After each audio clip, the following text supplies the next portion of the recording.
अस्सलाम वालेकुम स्टूडेंट्स। हमने जो स्टार्ट किया है डीडीबी का सीरीज़ डिस्ट्रीब्यूटेड डाटाबेस की, उसका लेक्चर नंबर 2। उसमें हम देखेंगे इसकी डेफिनेशन। लास्ट वीडियो में हमने देखा था कि इसका इंट्रो, ये है क्या चीज़, सेंट्रलाइज और डिसेंट्रलाइज देखा था। आज हम इसकी प्रॉपर जो डेफिनेशन है वो देखेंगे कि ये होता क्या है। A collection of logically related interrelated database that are separated physically across multiple locations connected by a data communication link और communication network। मतलब कि एक डेटाबेस है आपकी, वो लॉजिकली कनेक्ट है आपस में, और उसी डेटाबेस को स्प्लिट किया हुआ उन्होंने डिफरेंट डिफरेंट लोकेशन पे, और वो सारी लोकेशन और डेटाबेस एक सेंटर पॉइंट है उसके साथ कनेक्ट है, जिसे हम बोलेंगे कम्युनिकेशन लिंक और कम्युनिकेशन नेटवर्क। कोई कम्युनिकेशन मीडिया होगा जिसके ज़रिए ये आपस में कनेक्ट है। ठीक है। अब जो इसकी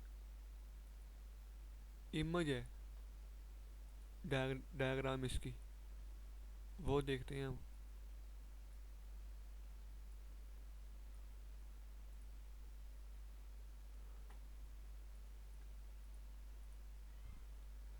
अब ये देखें, ये एक कम्युनिकेशन नेटवर्क है। ये साइट 1 है, साइट 2 है, साइट 3 और 4 5। अब ये जो सिंबल है डेटाबेस का, अब इसके पास डेटाबेस है, इसके पास और इसके पास है। ये डेटाबेस एक ही, लेकिन एक डेटाबेस को सेपरेट किया उन्होंने डिफरेंट डिफरेंट साइट पे। ठीक है। अब अगर फ़र्ज करो साइट 4 को चाहिए कोई डाटा, तो वो रिक्वेस्ट भेजेगा इसको। अब जो उसके नियर तरीन होगा ना डाटा, या तो यहाँ से आएगा, या फिर यहाँ से, यहाँ फिर डाटा तो सेम ही है ना, क्योंकि डाटाबेस हमारी एक है। अगर डाटाबेस हमारी एक है तो डाटा हमारा अगर यहाँ पे चेंज हो, यहाँ पे चेंज हो, यहाँ पे चेंज हो, तो फ़र्ज़ करें आप साइट 2 इंडिपेंडेंट है इस डाटाबेस पे, वो किसी न्यू बंदे का डाटा इंसर्ट करता है यहाँ पे, तो ऑटोमेटिकली यहाँ पे और यहाँ पे वही डाटा रिप्लेस होगा। ये है इसका एडवांटेज। मेन है तो वो साइट 2 इंडिपेंडेंट है यहाँ पे, लेकिन अगर वो कुछ डाटा इंसर्ट करेगा या डिलीट करेगा तो यहाँ पे ऑटोमेटिक हो वही चेंजिंग होगी। ठीक है। तो एग्जांपल है इसकी, अगर हम फ़र्ज़ करें एग्जांपल लें एक लैब की, या जो लार्ज एग्जांपल है इसकी वो है नादरा। हम अपना आईडी कार्ड किसी भी सिटी में जाके उसके मतलब डाटा ले सकते हैं, क्योंकि नादरा की जो डाटाबेस है वो तो सेम है। वो एक नेटवर्क के साथ कनेक्टेड है, और डिफरेंट डिफरेंट सिटी में उसकी ब्रांच बनी हुई है, और उन्होंने अपनी डाटाबेस सप्लिट की हुई है। हर बंदे का डाटा आसानी से मिल जाएगा हमें। और आप ये एक लैब में भी तैयार कर सकते हैं इस्तेमाल, कि एक कंप्यूटर है जिसे हम बोलेंगे क्लाइंट, और वो एक सर्वर से के साथ है ना कनेक्ट है। हमारा एक सर्वर है, उसके आगे 4 क्लाइंट कंप्यूटर पड़े हुए हैं।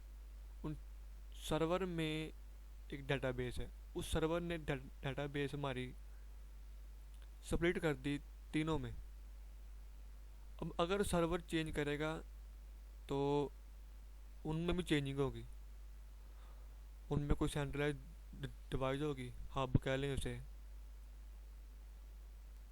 और कोई ना कोई नेटवर्क की मैथडोलॉजी इस्तेमाल होगी डाटा को कम्युनिकेशन करने के लिए, क्योंकि ये कम्युनिकेशन ही है ना। अगर इस बंदे को कोई चीज़ चाहिए, कोई डाटा चाहिए, तो डाटा यहाँ से आएगा, यहाँ से आएगा, या फिर यहाँ से आएगा। तो ये कम्युनिकेशन हो रही है। लॉजिकली रिलेटेड का मतलब है कि डाटाबेस एक ही है, उसको सबमिट किया हुआ उन्होंने। लेकिन फिजिकली अक्रॉस का मतलब है कि ये वाला चीज़ और ये वाली चीज़ और ये वाली चीज़ एक नेटवर्क के साथ कनेक्ट है। फिजिकली मतलब ये है इसका। अब जो इसकी जो दो मेन रीज़न है, दो मेन जो ना टर्म्स इसकी डेफिनेशन में, वो ये है कि लॉजिकली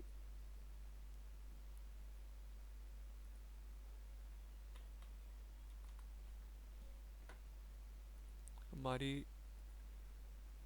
इस डेफिनेशन में दो मेन चीज़ें हैं। Logically inter related database. Database जो हमारी है वो लॉजिकली इंटर रिलेटेड आपस में, क्योंकि डेटाबेस तो एक ही है ना, उसको हमने सबमिट किया आगे। तो अगर यहाँ पे चेंजिंग होगी तो यहाँ भी होगी। ये है लॉजिकली इंटर रिलेटेड। और आगे जो इसकी दूसरी टर्म है, जब उन्होंने लॉजिकली इसको इंटीग्रेट कर दिया तो आगे है इसका distributed over on computer network.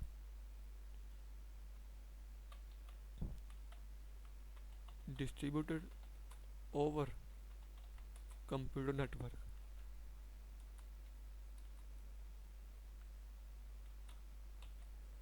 तो फिर एक ये नेटवर्क है, इसके ऊपर उन्होंने डिस्ट्रीब्यूट कर दिया अपनी डेटाबेस। ये है इसके दो मेन टर्म्स इस डेफिनेशन के।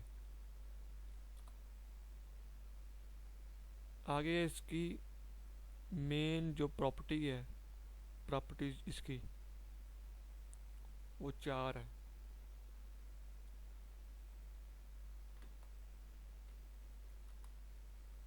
जो डीडीबी की मेन प्रॉपर्टी है,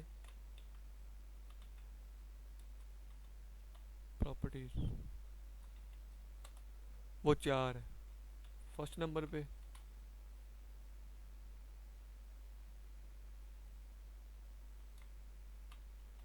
डाटा हैज मल्टीपल सेट्स।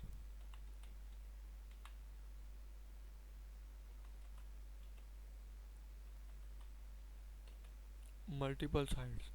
अब इसका क्या मतलब है? अब यहाँ भी डाटा पड़ा, यहाँ भी डाटा और यहाँ भी डाटा। फर्ज करें कि ये साइट टू जो है ना ये लॉस होगी, इसकी डेटाबेस या इसका सिस्टम ख़राब हो गया, तो डाटा ज़ाया नहीं होगा, वही डाटा हमें यहाँ मिल जाएगा और यहाँ मिल जाएगा। ये इसका मेन एडवांटेजेस है। वो इंशाल्लाह हम आगे बढ़ेंगे इसके एडवांटेजेस डिटेल से। और जो इसका सेकंड है, सेकंड प्रॉपर्टी है इसकी data management at each set independently. वही बात आ गई,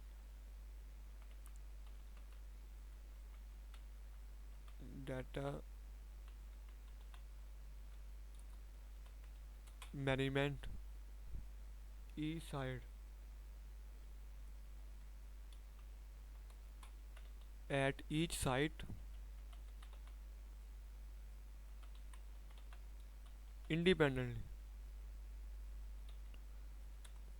अब इंडिपेंडेंट की ये वाली साइट और ये वाली साइट अपनी डेटाबेस में डाटा इंडिपेंडेंटली होके मैनेजमेंट कर सकते हैं, कि डाटा इंसर्ट कर सकते हैं, डिलीट कर सकते हैं। लेकिन जब इंसर्ट करेंगे तो यहाँ भी इंसर्ट होगा और यहाँ भी इंसर्ट होगा। अगर फर्ज करें ये इंसर्ट करता है बंदा, तो यहाँ भी होगा और यहाँ भी होगा। इंडिपेंडेंट है सारे। ये नहीं होगा कि ये इंसर्ट करे तो कोई एरर आए कि आप नहीं कर सकते या ये है, नहीं। हर साइट जो है जिसके पास डेटाबेस है वो इंडिपेंडेंटली है। आगे जो इसकी थर्ड प्रॉपर्टी है वो है लोकल रिक्वायरमेंट। लोकल रिक्वायरमेंट, अब लोकल रिक्वायरमेंट कौन सी है? अब इस साइड की, इस बंदे की जो लोकल रिक्वायरमेंट है वो है डाटा को इंसर्ट करना। मतलब यहाँ पे कोई बंदा आया इस साइड पे, उसने अपना डाटा इंसर्ट किया, डिलीट किया या रीड्राइव किया, ये इसकी होगी लोकल रिक्वायरमेंट इस साइड की। अब अभी वो नेटवर्क पे नहीं गया, अभी साइड पे है। और इसी तरह जो इसकी फोर्थ है वो ग्लोबल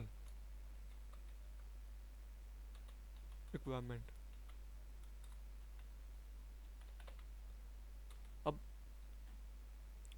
अब जो बंदा यहाँ पे चेंजिंग करके नेटवर्क पे आए, उसने चेंजिंग की, नेटवर्क पे आया, यहाँ भी, फिर यहाँ पे गया, यहाँ पे गया, और जितनी भी साइड हमारी नेटवर्क पे लिंक है, कनेक्ट है, वहाँ पे उसने चेंजिंग कर दी। ये होगी हमारी ग्लोबल रिक्वायरमेंट। वो क्योंकि ग्लोबल का मतलब है नेटवर्क पे, ठीक है। अब सिंगल साइड की बात नहीं हो रही, अब जितनी साइड हमारी कम्युनिकेशन नेटवर्क के साथ लिंक है सबकी बात हो रही, उनकी जो रिक्वायरमेंट है वो होगी हमारी ग्लोबल रिक्वायरमेंट, ठीक है। आज हमने देखा कि इसकी डेफिनेशन देखी इसकी, तो इसकी मेन प्रॉपर्टी देखी। इंशाल्लाह हम आगे इसके देखेंगे वो एडवांटेजेस और डिसएडवांटेजेस। आप हमारे चैनल को सब्सक्राइब करें और लाइक करें और शेयर करें और बेल आइकन को क्लिक करें ताकि जो नए आने वाली वीडियो का नोटिफिकेशन है वो आप तक जल्द से जल्द पहुंच सके।